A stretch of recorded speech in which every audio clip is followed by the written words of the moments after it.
एक छोटे से गांव में अहमद नाम का गरीब लकड़हारा रहता था। वो रोज जंगल जाता, लकड़ियां काटता और मुश्किल से 2 वक्त की रोटी का इंतजाम करता। एक दिन वो जंगल से वापस लौट रहा था, थका हुआ और बेहद प्यासा।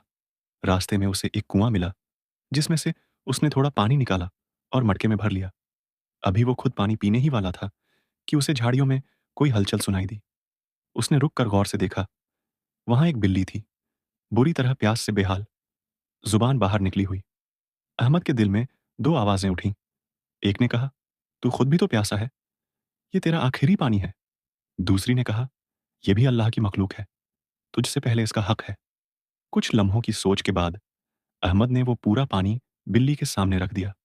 बिल्ली ने इत्मीनान से पानी पिया और वहां से चली गई।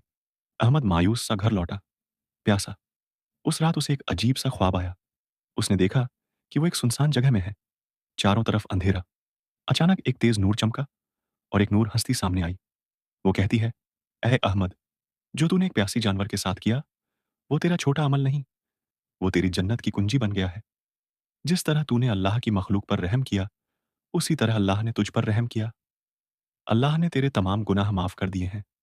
अहमद की आंख खुली तो उसके चेहरे पर सुकून और आंखों में आंसू थे।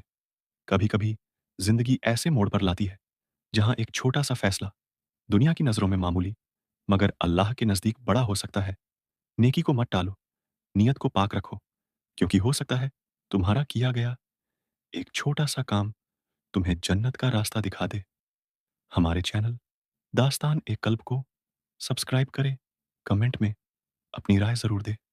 शुक्रिया।